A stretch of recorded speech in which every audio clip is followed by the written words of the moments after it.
Top quality और consistent performance के लिए सिर्फ सिल्वर पंप नाम याद रखना। कांग्रेसने मजबूत કરવા મેદાનમાં રાહુલ ગાંધી અમદાવાદ એરપોર્ટ પર રાહુલ ગાંધીનું આગમન કોંગ્રેસના સંગઠનમાં પરિવર્તનનો આજથી પ્રારંભ સંગઠન સર્જન અભિયાન હેઠળ કોંગ્રેસની પ્રથમ બેઠક જિલ્લા દીઠ એક કેન્દ્રીય નિરીક્ષક 4 પ્રદેશ નિરીક્ષકની ટીમ બનશે નિરીક્ષકોનું પંચ 10 દિવસ જે તે જિલ્લામાં કામગીરી કરશે નિરીક્ષકો દ્વારા પ્રમુખ ઉમેદવારોના ઇન્ટરવ્યુ લેવામાં આવશે સંગઠન સર્જન અભિયાન અંતર્ગત મેરિટ ધરાવતા કાર્યકરોને તક મળશે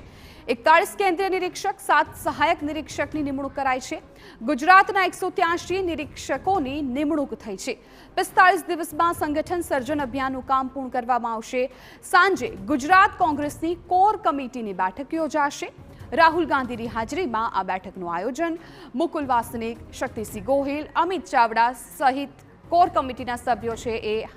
હાજર રહેશે ત્યારે આ સીધા દ્રશ્યો અમદાવાદ એરપોર્ટના છે કે જ્યાં રાહુલ ગાંધી અમદાવાદ પહોંચી ગયા છે હવે બેઠકોનો દોર શરૂ થઈ જશે મહત્વપૂર્ણ છે કે ગુજરાતમાં કોંગ્રેસનું નવસર્જન હવે આ અભિયાન છે શરૂ થઈ ગયું છે કોંગ્રેસ સતત હવે બેઠકો કરશે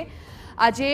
છઠ્ઠા દિવસમાં રાહુલ ગાંધીની ગુજરાતની આ બીજી મુલાકાત છે કે જ્યાં સાંજે ગુજરાત કોંગ્રેસની કોર કમિટીની બેઠક છે એ યોજાવાની છે ગુજરાત કોંગ્રેસના તમામ દિગ્ગજ નેતાઓ ઉપસ્થિત રહેશે રાહુલ ગાંધીની હાજરીમાં આ બેઠકનું આયોજન અને રાહુલ ગાંધી અત્યારે અમદાવાદ એરપોર્ટ પર પહોંચી ગયા છે કોંગ્રેસને હવે કેવી રીતે દેશમાં પણ મજબૂત કરવી અને ખાસ ગુજરાતમાં કે જ્યાં ભાજપનો ગઢ છે ત્યાંથી જ હવે કોંગ્રેસે આ હુંકાર ભર્યો છે અને બેઠકોનો દોર પણ આજથી શરૂ થઈ જશે આજથી કોંગ્રેસના સંગઠનમાં પરિવર્તનનો પ્રારંભ થઈ જશે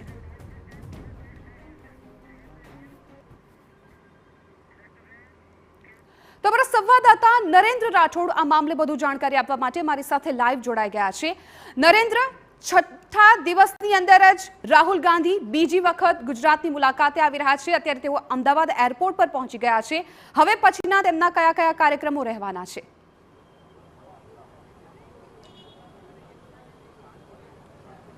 जी कांग्रेसे गत वर्षे जे नक्की करी दीधुं हतुं के आगामी एटले के 2025 नुं वर्ष छे एने कांग्रेस संगठन वर्ष तरीके उजवशे અને સંગઠન સર્જન અભિયાનનો પણ લોન્ચ કરી દેવામાં આવ્યું હતું જ્યારે છેલ્લે અહીંયા બેઠક મળી હતી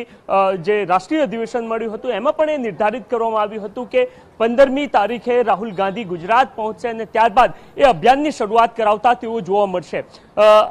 અને એ પણ ગુજરાતથી એટલા માટે કારણ કે એક તરફ જ્યાં ચેલેન્જ આપી દેવી એક અલગ વાત હોય છે અને ત્યારબાદ એ ચેલેન્જના સ્વરૂપમાં પ્રયત્નો કરવા અલગ વાત હોય છે અને એ જે પ્રયત્નો છે એનો પ્રારંભ કોંગ્રેસે ગુજરાતથી કર્યો છે અને રાહુલ ગાંધી છેલ્લા એક અઠવાડિયામાં આજે બીજી વાર ગુજરાત પહોંચી ચૂક્યા છે અને આવતીકાલે તેઓ આ જે સંગઠન સર્જન અભિયાન છે એનો પ્રારંભ કરાવતા જોવા મળશે એના માટે 2 દિવસ પહેલા તમામ જે નિમણૂકો છે એ પણ આપી દેવામાં આવી હતી અત્યારે હાલ આપ જોઈ રહ્યા છો કે પ્રદેશ કાર્યાલય કે જ્યાં તમામ નિરીક્ષકોની બેઠક મળવા માટે જઈ રહી છે 43 કેન્દ્રીય નિરીક્ષકો અને એ સિવાય એમના 7 કેન્દ્રીય સહાયક નિરીક્ષકો અને 183 ગુજરાત રાજ્યના જે નિરીક્ષકો છે એની એક ટીમ બનાવવામાં આવશે અને એ ટીમને જે તે જિલ્લાનું પંચ કહેવામાં આવશે એટલે કે નિરીક્ષક પંચ જે તે જિલ્લાઓમાં જશે કારણ કે અત્યાર સુધી કોંગ્રેસમાં વારંવાર એ વાત કરવામાં આવતી હતી કે એક મોટા નેતાનો ઝબ્બો પકડી લો તમારો વારો ચાહે સંગઠનમાં કે પછી બંને બીજી કોઈ એક જગ્યા પર પડી જશે પરંતુ હવે એવું નહીં થાય કારણ કે જે પ્રકારે કોંગ્રેસે નક્કી કર્યું છે કે સંગઠન છે એમાં ધરમૂળથી બદલાવ લાવવા ખરા અર્થમાં જે કાર્યકર્તા જમીની સ્તર પર કામ કરે છે એને વધારે મહત્વ આપવું અને એવા જ જે કાર્યકર્તાઓ છે એને નેતા તરીકે પ્રમોટ કરવા અને આ એક કવાયત છે એની શરૂઆત કોંગ્રેસ દ્વારા ગુજરાતથી કરવામાં આવી રહી છે આજે એ તમામ જે નિરીક્ષકો છે ચાહે કેન્દ્રીય નિરીક્ષકો હોય કે પછી ગુજરાતના નિરીક્ષકો હોય એ તમામ સાથે રાહુલ ગાંધીની એક મહત્વપૂર્ણ બેઠક મળશે અને આ બેઠકમાં 5 સભ્યોની ટીમ બનાવીને એમને એક જિલ્લો સોંપવામાં આવશે જિલ્લામાં આ તમામ લોકો જશે અને ત્યારબાદ જે લોકો ઈચ્છે છે કે તેઓ કોંગ્રેસ તરફથી પ્રજાનું નેતૃત્વ કરવા ઈચ્છે છે એમના ઇન્ટરવ્યુ થશે અને ત્યારબાદ એમને મહત્વપૂર્ણ જવાબદારી આપશે અને જે પ્રકારે કોંગ્રેસે અગાઉથી જ નક્કી કરી દીધું હતું કે તેઓ જે જિલ્લાનું સંગઠન છે એને મજબૂત બનાવવા માંગે છે અને એના જ કારણે એ તમામ લોકોના ઇન્ટરવ્યુ થશે અને ત્યારબાદ આગામી 45 દિવસમાં એ તમામ કામગીરી પૂર્ણ કરવામાં આવશે કે જેમાં સંગઠનનું જે માળખું છે એ બનાવવું અને ત્યાંથી લઈને સંગઠનના તમામ મહત્વના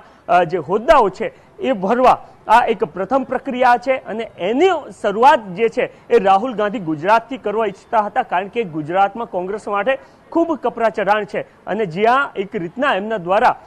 ગુજરાતના જે બે મોટા નેતાઓ છે અમિત શાહ અને નરેન્દ્ર મોદીને એને લોકસભામાં એમના દ્વારા ચેલેન્જ આપવામાં આવી હતી, ત્યારે એ ચેલેન્જને એક પડકાર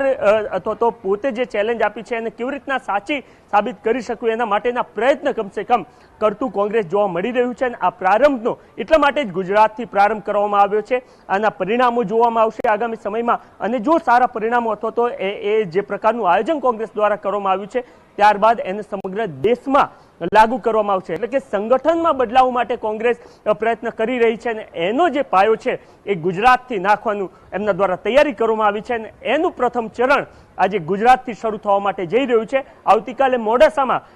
એ જે અભિયાન છે એનો પ્રારંભ રાહુલ ગાંધી કરાવતા જોવા મળશે અને ત્યારબાદ સમગ્ર 2027 સુધીની રણનીતિ છે એ પણ નક્કી થતી જોવા મળશે. બિલકુલ નરેન્દ્ર, વાત કરવામાં આવે તો છેલ્લા કેટલાય સમયથી કોંગ્રેસ છે સતત પ્રયત્ન તો કરી રહી છે કે તેઓ મેદાનમાં ટકી શકે, આગળ આવી શકે. જે પ્રમાણે રાહુલ ગાંધીનું ભારત જોડો આંદોલન હતું, એ યાત્રા હતી, એ પણ સૌ કોઈ વાકેફ છે, પરંતુ ત્યારબાદ હવે આ અભિયાન જે ગુજરાતથી શરૂ કર્યું છે નવસર્જનનું, એટલે હવે શું લાગી રહ્યું છે કે આ અભિયાન બાદ અત્યારે તમામ બેઠકોના દૌર બાદ નિરીક્ષણોની પસંદગી કર્યા બાદ શું કોંગ્રેસની સ્થિતિમાં કોઈ પણ બદલાવ આવશે? શું પાયાની જે કોંગ્રેસ છે એ જ્યાં હતી એ સ્થિતિ પર ફરી પાછી આવી શકશે, ફરી બેઠી થઈ શકશે? શું લાગી રહ્યું છે?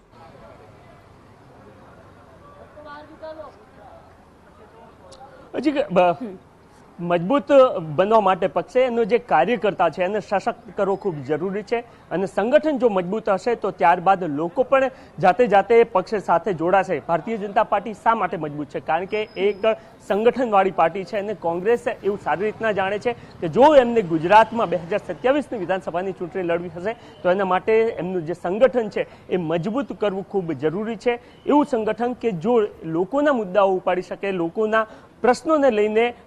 જે છે એ ચાલી શકે અને એ જ બાબતને ધ્યાનમાં રાખીને સંગઠન મજબૂત કરવા પર ફોકસ કરવામાં આવી રહ્યું છે. તમે જોઈ લો કે ચાહે 7મી માર્ચે જ્યારે રાહુલ ગાંધી આવ્યા હતા એ દિવસની વાત હોય, ત્યારબાદ રાષ્ટ્રીય અધિવેશન એ પણ સંગઠનનો કાર્યક્રમ, આવતીકાલનો પણ સંગઠનનો કાર્યક્રમ અને આજે જે બેઠક યોજવા જઈ રહ્યા છે એ પણ સંગઠનનો કાર્યક્રમ. જાહેર કાર્યક્રમો યોજવામાં નથી આવી રહ્યા કે જ્યાં સામાન્ય જનતાને બોલાવવામાં આવે અને ત્યારબાદ રાજકીય અવલોકનો કરવામાં આવે, એવું કરવામાં નથી આવી રહ્યું. કારણ કે આ એટલા માટે કરવામાં આવી રહ્યું છે કે કોંગ્રેસ એ સારી રીતના જાણે છે કે ગુજરાતમાં જો ભારતીય જનતા પાર્ટીને હરાવવું હશે તો એના માટે કોંગ્રેસનું સંગઠન મજબૂત હોવું ખૂબ જરૂરી છે. એના જ કારણે પહેલા સંગઠન પર ફોકસ કરવામાં આવશે, આ 45 દિવસની સમગ્ર કવાયત કરવામાં આવશે અને ત્યારબાદ એવું સંગઠન બનાવવામાં આવશે કે જ્યાંના કાર્યકર્તાઓ જમીની સ્તર પર જઈને ખરા અર્થમાં કામ કરી શકે અને જો સંગઠનમાં બદલાવ આવશે તો ત્યારબાદ પછીની આગળની જે પોલિટિકલ બેટલ છે એને કાર્યકર્તાઓના સહાયથી કોંગ્રેસ સારી રીતના લડી શકશે એવું જાણે છે. એના જ કારણે પ્રથમ ફોકસ જે છે એ સંગઠન પર કોંગ્રેસ કરતું જોવા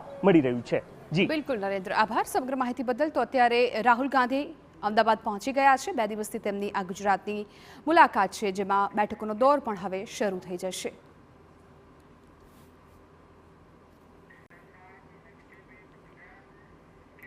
તો રાજ્યમાં સમાન